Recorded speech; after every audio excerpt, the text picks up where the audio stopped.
morning, or depending on when you're watching this, good afternoon, good evening, or good night.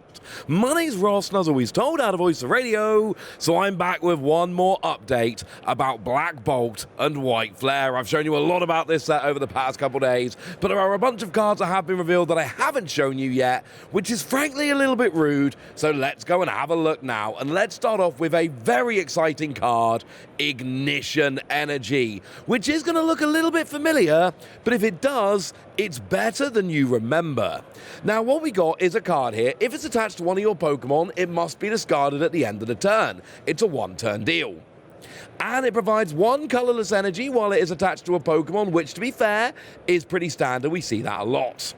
But if it is attached to an evolution Pokemon, it's free colorless energy. Now, this is going to sound a lot like Triple Acceleration Energy, and it should. It is a lot like Triple Acceleration Energy. Triple Acceleration Energy could only be attached to an evolution Pokemon, got discarded at the end of the turn, and provided free colorless energy while it was attached to an evolution Pokemon. The huge difference here, and this is a big difference, and it is a big buff, this can be attached to a non-evolution Pokemon. It can be attached to a basic. It only provides one energy, which is significantly worse, but it will provide some value.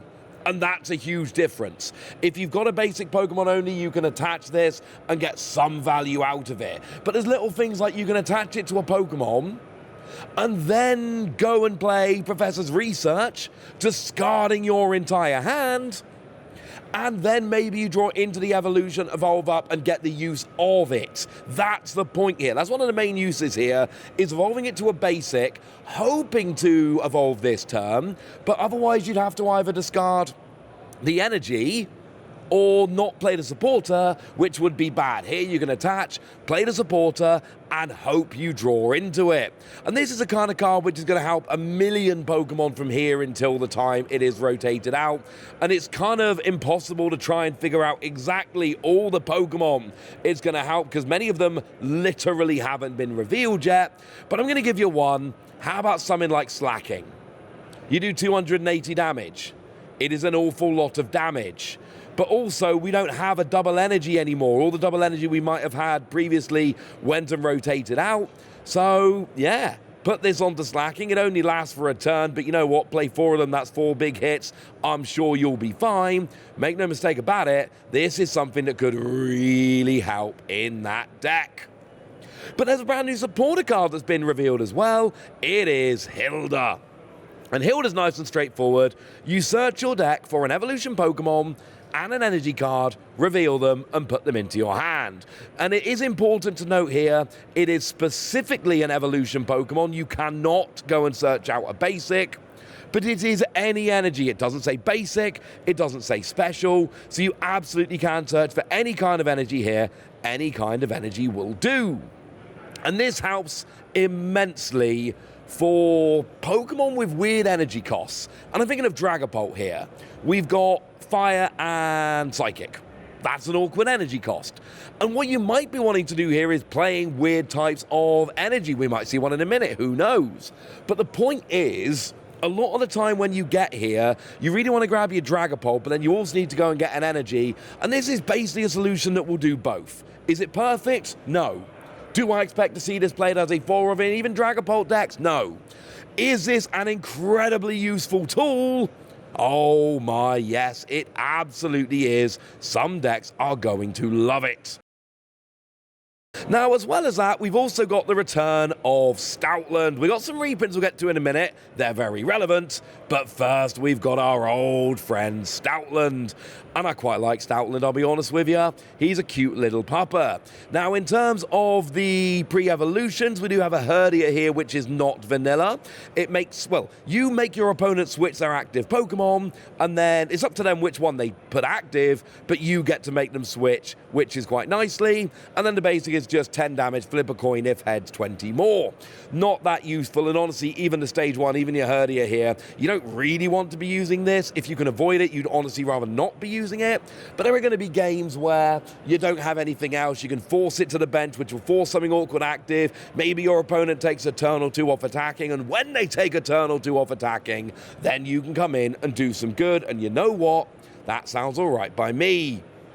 But what about Stoutland? Stoutland is the big one here. Also, fun fact, all the art here is done by So-So, and it is phenomenal. So 2 colorless energy, flip 3 coins for each heads, you choose a card from your discard pile, show it to your opponent, and put it into your hand. Yeah, this is great recovery. The problem is it's great recovery for multiple energy on a stage 2. Well, I don't want great recovery for multiple energy on a stage 2. I want less energy and on a lower stage. So, yeah, that is not ideal. I think this recovery is good, but firstly, it's a stage 2. Secondly, it's 2 energy. Thirdly, even after all of that, it's still flippy. So you could get your stage 2, put your multiple energy on, and then flip 3 tails and the attack does nothing. It's not ideal. As for the second attack here, 100 damage, but if they've got any special energy attached, it does 100 more. Now, obviously here, we're looking to combine this with ignition energy. But why is it not for just an ignition energy? It's already a stage 2, that's already awkward. If you told me that I could attach an ignition energy here and then be doing 200 damage, I look at this and go, all right, I kind of get it, that makes sense. But that's not where we are here. We don't get to use this just for an ignition energy. We've got to put a 4th energy on instead. And even then, 200 isn't a key number. 220 is a key number. 230 is a key number. 200, not a key number. So it's another one of these Pokemon where I look at it and I see a bit of potential, but I go, well, it's a stage 2, that's annoying. It's not for just an ignition energy, that's annoying. And actually, even at the end of that, it doesn't even hit key numbers, and that's actually a little bit annoying. So, A for effort here, but I don't think it's going to work.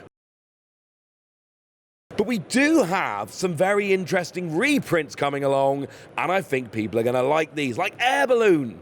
It's just a straight reprint of Air Balloon. The retreat cost of the Pokemon this card is attached to is reduced by 2. And put simply, this is better than what we've got. The best way to put this is better than what we have right now, so it's going to see a huge amount of play. You know, the main comparison here, the main comp is Rescue Board. Rescue Board reduces your retreat cost by 1, but if the Pokemon's got 30 or HP or less remaining, it has no retreat cost.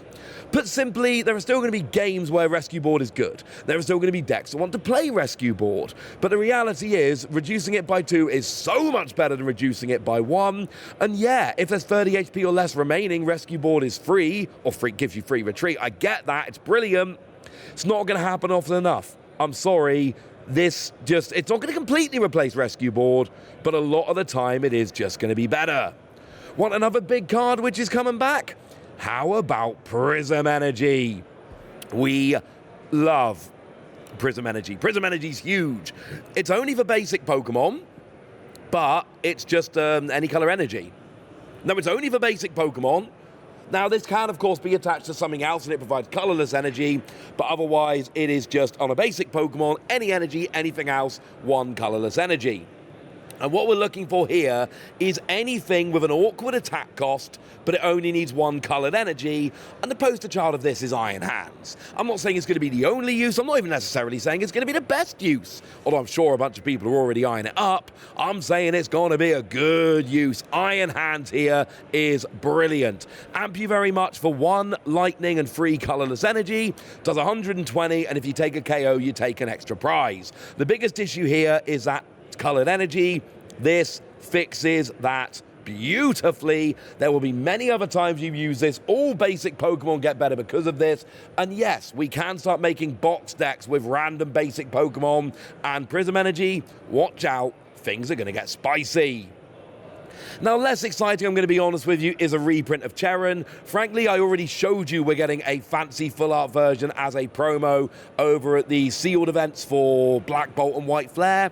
So, yeah, it is a draw free. We got a nice clear look at it now, but frankly, we've already got the old print with Tepig, which is clearly the best print of it, but it's a straight draw free. No one's going to play it because, say it with me, it's a straight draw free.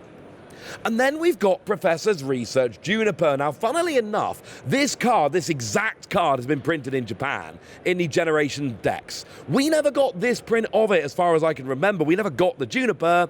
We did get a Professor's Research Juniper, but it was different artwork.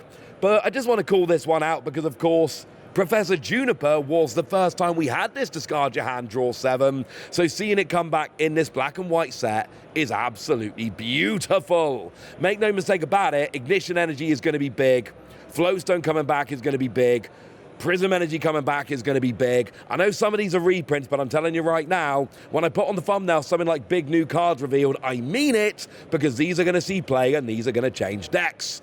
But I've told you about them all now, so now it's over to you guys.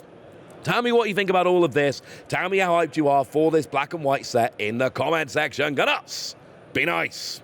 And then make sure you like this video, subscribe to this channel, follow me on Twitter at @TheWasi. That's where we talk about Pokemon and a whole bunch of other card games. And please do consider checking out patreon.com/PTCG Radio, where you can support the channel, get some bonus podcasts and all kinds of fun things.